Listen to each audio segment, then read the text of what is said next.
Salut à tous. Aujourd'hui, on va décortiquer une technologie qui est en train de complètement changer la donne pour l'intelligence artificielle. Ça s'appelle la génération augmentée par récupération, ou RAG pour les intimes. Pour faire simple, c'est un peu comme si on donnait à une IA une carte de bibliothèque et l'accès à Internet. Au lieu de se fier uniquement à ce qu'elle a mémorisé, elle peut aller chercher l'info à la source. Allez, c'est parti, on plonge dedans. Alors, les grands modèles de langage, les fameux LLM, sont juste incroyables. Ils peuvent écrire du code, nous résumer des documents hyper complexes et même composer des poèmes. C'est vrai, leur puissance est bluffante. Mais ils ont une faille, un vrai talent d'Achille, et cette faiblesse, elle peut avoir des conséquences assez spectaculaires.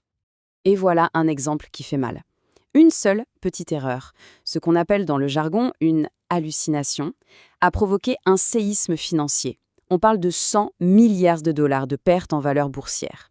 Là, on ne discute plus seulement de précision technique. On parle de la confiance qu'on peut ou non accorder à ces systèmes. Et ça change tout. Mais alors, pourquoi est-ce que ces erreurs arrivent? En fait, le problème vient de la façon dont ces modèles sont formés. Imaginez qu'on leur fait avaler une quantité gigantesque de données, mais que tout s'arrête à une date précise. Leurs connaissances sont comme gelées dans le temps. Le monde, lui, continue d'évoluer, mais pas le modèle. Donc, quand on lui pose une question sur un truc récent, il ne sait pas. Et comme il ne peut pas chercher, il essaie de deviner, de prédire la réponse la plus probable, et parfois, il l'invente complètement.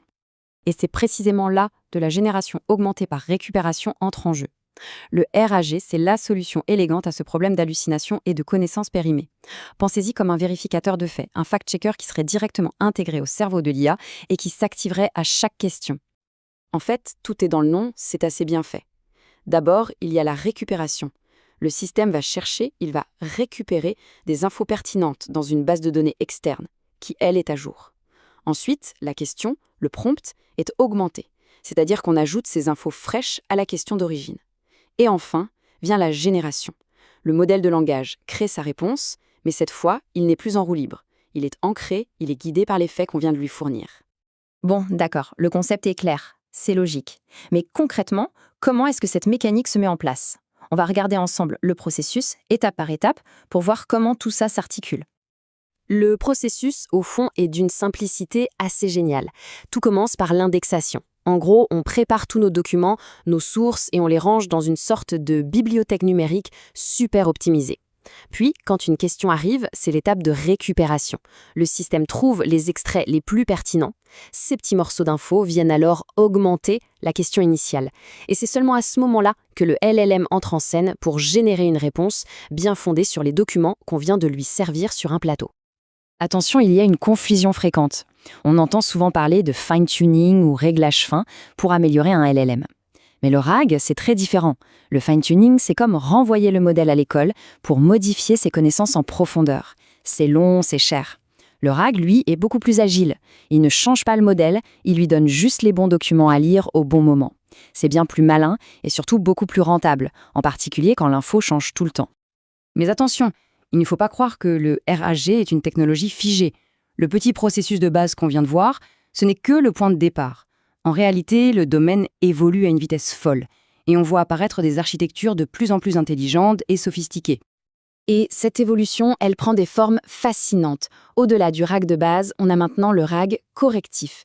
Lui, il est capable d'évaluer la qualité de l'info qu'il trouve. Et si ce n'est pas assez bon, il peut décider tout seul d'aller faire une recherche sur le web pour compléter. Encore plus fou, il y a le RAG agentique. Là, c'est comme si on avait une petite équipe de chercheurs autonomes qui décomposent une question complexe en plusieurs sous-tâches pour enquêter sur de multiples sources. Ok, maintenant qu'on a vu tout ce potentiel, prenons un peu de recul. Quels sont les impacts dans le monde réel, quelles sont les limites actuelles et surtout, qu'est-ce que l'avenir réserve à cette technologie?